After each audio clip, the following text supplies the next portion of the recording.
Greetings, everybody, and welcome to Conversations with Carp. I'm Steve Carpenter, Sports Information Director at Hutchinson Community College, and your host for this podcast. As we enter our second month without games being played because of the COVID-19 pandemic, that doesn't mean that the work has stopped for the Blue Dragon Athletic Department. Already, we have heard from a number of individuals, including several head coaches and our athletic department staff, as to what's going on with them in this new normal. As we get nearer to hopefully seeing some light at the end of the tunnel, we will continue to bring these podcasts to keep you close to the Blue Dragons and the teams that you follow on a daily basis. And my guest today is the new head coach of the Blue Dragon football program, Drew Dallas. Drew, thanks for taking some time to be with us. Absolutely. Thank you, Steve. I appreciate you doing these podcasts. These are pretty cool. I enjoy listening to all the different coaches' perspectives on this, and it's been fun to at least have some kind of sports around, and thank you for doing this. We appreciate that. Unlike the other coaches I've spoken to, you haven't coached a game yet, and yet this pandemic has really kind of thrown your world upside down in terms of not only getting prepped for a new season, which hopefully will start in August, but no spring football, nothing like that. So how are you and your staff handling what's going on right now with the pandemic? Well, first of all, I reached out to Coach Ryan Rhodes and asked if he could turn over his coaching manual on how to coach through a pandemic, and I never heard back from him. So I guess he doesn't have that one, and neither do I, but we're making the most of it. Luckily, I've got a great staff, and we've got a great support staff here at Hutch that's helping make this transition a little bit easier. It's different for everybody. There is no playbook for it. There is no manual. It's kind of a day-by-day thing, but the things we really approached with our kids was, number one, the communication aspect has to be there, with having kids spread out throughout the country.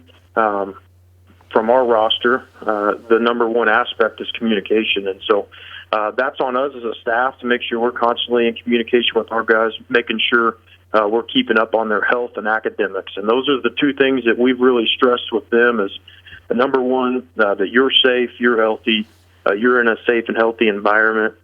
And then number two, that you're staying on top of your academics. So we've stressed that tremendously with them. They understand that football is kind of secondary right now. We all want to get back to the norm of having football, having workouts, doing those kind of things, but we just know that it's not realistic right now. And when that time comes, we'll be prepped and ready for it. But in the meantime, we've got to do a great job at being great communicators and being great students and academic advisors from our staff standpoint. So luckily, like I said, we've got some great support staff here with Miss Erin Ellis, who's done an unbelievable job helping us throughout the transition, staying on top of these guys and having that open line of communication as well with her. So.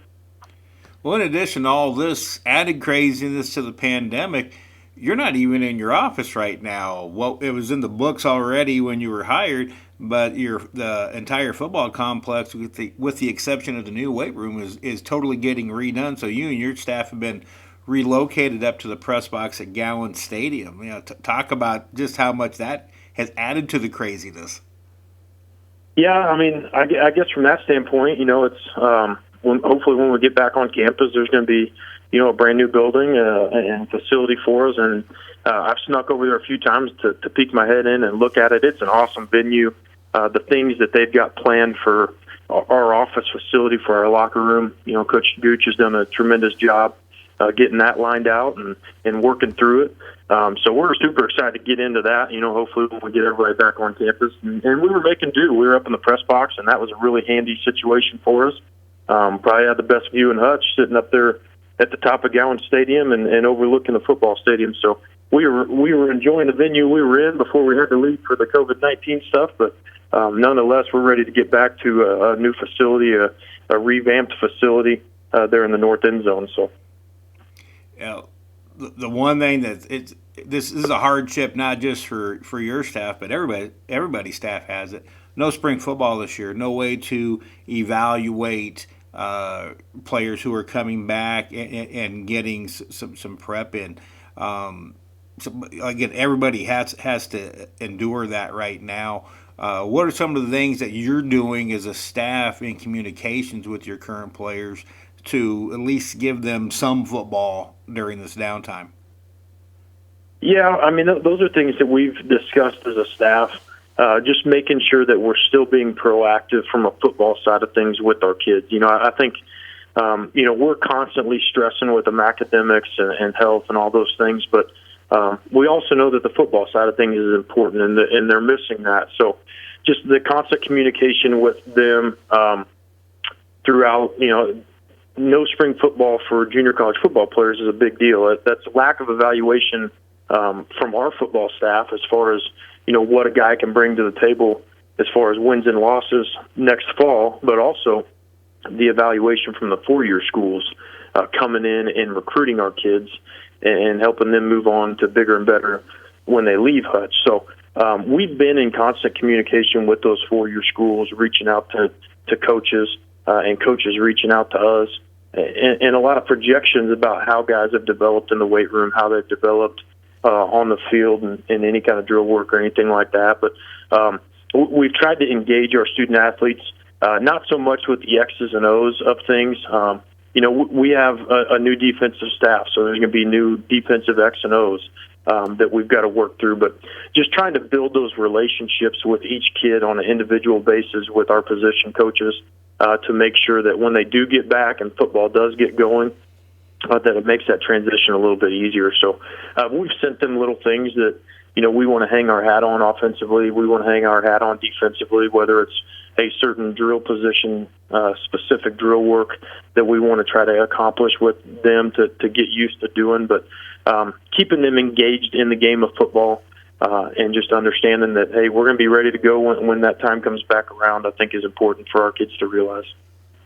Now, on New Year's Eve of 2019, you were hired as the 18th head coach in Blue Dragon football history, taking over for Ryan Rhodes, who had a very long and successful tenure here. You were the OC for, or offensive coordinator, for those who don't understand the football lingo, offensive coordinator last season on a very good offense. Let's talk a little bit about last year. Just some of the numbers, the rankings you put up in Blue Dragon history. Points scored, 538 was the third most. Scoring average was the third highest in team history. Tied the school record for most rushing touchdowns with 42. I could sit here for the next 15 minutes and spout off top 10 numbers that the 2019 offense put up. Let's talk about your offensive philosophy a little bit. Obviously, there was a lot of good things last year. Yeah, I think, it all goes back to the players and then being able to execute those things. And, I think from a philosophy standpoint, you got to do what you're good at and what your players are good at, more importantly. So last year we had a great quarterback, Mark Wright, who was a super athletic kid and brought a lot to the table in the run game for us. So we did a little bit more quarterback run than I've done in the past. And, there's just things that I think every year is going to be different depending on who you have in certain aspects. We had some great football players on that 2019 football team.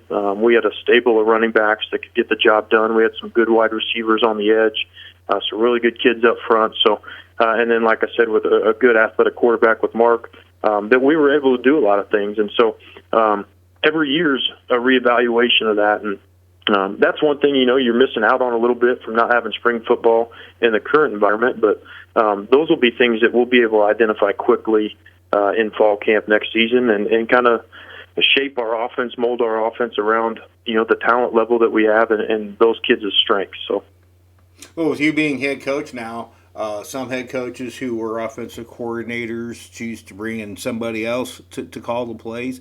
What's your philosophy on that point? The plan moving forward is I'm still going to continue to call it. We've made, I guess, two changes on staff to help supplement that move. Is we've got Cody Cook, I guess, who's returning as our receivers coach, and Greg Cross, who will be returning as our running backs coach. So there's some continuity there with those two guys on the offensive side of the ball. But hired Phil Sershin as our offensive line coach and run game coordinator. And Phil's a veteran football coach. He's been around the game for a long time, and so I'm super excited to have him on staff along the offensive line. He's going to take a lot of that burden in the run game. I think him and I see things very similar. He's got a great background in the run game and having a ton of success in that. So being able to, trust him with certain dynamics of that is going to be big for me. Just having, a different role, not only being the offense coordinator, but the head coaching duties as well. So being able to identify that. And then also we moved Coach Andy Krause, who is our defensive backs coach. He'll be moving over. He's going to run our special teams. He'll be our special teams coordinator, coordinate all that, and he's got some great ideas on those things. He's going to do a really tremendous job in that area. I'm super excited for that role and for him, but he's also moving over to coach our tight ends on a full-time basis. So Andy will be a great resource. He's got a defensive mindset. He's a veteran football coach that's been around for a long time, so having another veteran set of eyes over there on offense to help supplement me and our staff offensively when I'm away from it a little bit, handling some other things. I think we've done a good job there of supplementing the offensive side of things. So excited about those, those two additions to our offensive staff, and think that, moving forward, it's going to be a great move for us in general. Well, you probably haven't thought about this yet, but the one thing you're going to miss out on this year, since you won't be up in the press box with us, is you want to get your halftime run into our kitchenette area where you can get some food and drink before the second half. So if you want, we can run down a plate and a bottle of water to you if you want. So. Yeah, I guess I'm going to miss out on that halftime cold pepperoni Papa John's pizza, but that's okay. My health will probably be better because of that. So. Well, you mentioned Coach Krause and Coach Cook and a couple of the other coaches. Let's talk about the rest of the staff. You've mentioned new faces on the defensive side. Let's talk about them a little bit. Yeah, so on the defensive side, Coach Tate Omley is going to be our defense coordinator, linebackers coach. Tate comes to us from Murray State, where he was the safeties coach and special teams coordinator down there. Has a wealth of experience over there. Tate and I had worked together previously at Angelo State University, and Tate's a Salina, Kansas native as well. So excited to get him here on campus. Does a great job recruiting the state of Kansas and understands that importance. So Tate's going to do a great job. He's super organized, energetic, and has a great football mind. And then to supplement him, I really feel good about the two guys that we've hired to work with them on the defensive side. They're both veteran coaches with coordinating experience, which is going to be extremely beneficial for us. The first one is going to coach our defensive line, and he was the co-defense coordinator at Missouri Western State, a Division II school over in St. Joe, Missouri. His name's Gary Salgado. Gary's been around junior college football. He was a junior college player out in California, coached it out there for a while, and then spent a bunch of time at the 4-year level at a couple different spots. And so he's going to be a great resource to our defensive staff, in the run side of things, and brings a wealth of experience there. And then Maurice Gray will be our defensive pass game coordinator and coach our defensive backs. And Maurice was most recently the defense coordinator at Highland Community College. Has spent a lot of time in the Jayhawk Conference as a Jayhawk Conference football alum, and played at Oklahoma State. So really got some great guys on the defensive side from a staff standpoint. Super excited about the direction that we're going over there. The hardest part was not seeing them work this spring. I think they were all antsy to get going on the football field together, but they've been doing some great work in the office, putting together, the defensive playbook and breaking down film and doing a lot of things, being proactive during this time. That I'm excited about what those guys are going to bring. All three of them work really, really well together. And so just having that experience on that side of the ball, I think, will be super beneficial for us moving forward. Well, you mentioned that you're a Salina native, and let's talk about your path as a football player that ultimately led you to the head coaching job at Hutchinson Community College. I think from a playing experience, I was really fortunate to be around great football coaches all the way through really my life. I grew up, my dad was a head football coach at the college level for 25 years and coached small college football at Ottawa University and Kansas Wesleyan University in the NAIA level. So I was able to see that from the time I remember, always being on a football field. Got to high school, played for Coach Marvin Diener at Salina Central, and was super fortunate to be part of that program during the glory days there at Central. Was part of 2 state championship teams, and just super competitive football teams every year during that area of Salina Central football. So that was a fun time to be involved and see Coach Diener's philosophy on things. And then went out to Fort Hays State, played there for 3 seasons, played for some good coaches out there. Josh Gooch was actually, who's our AD now, was coaching out there at the time, so I played for him for a season. Played for some other guys that are still coaching today out there for a couple of years, transferred back, ended up playing for my dad. So not only was I around him at Kansas Wesleyan growing up, but played my final 2 years of college football eligibility at Kansas Wesleyan for him, and then coached for him for 2 years before making the move down to Texas to Angelo State University. So it was kind of cool being a coach's son growing up. I enjoyed it. I was always around the game of football. Met a lot of different people because of it, which I think is the most beneficial thing, is just seeing how different people interact with each other. You coach football for relationships. Certainly the X's and O's is fun, but it's the relationships on a daily basis with the players, with the coaching staff, that ultimately is why you coach football. So just being able to interact with those guys at a young age, continue to see that throughout my development in my football career and coaching career has been fun, and ultimately led me back here to Hutch, and super excited to be the head football coach here at Hutch Community College. Well, you definitely got a lot of experience dealing with surly media people. My old buddy Bob Davidson covered you both in high school and your years at K-Dub. Bob's one of a kind, isn't he?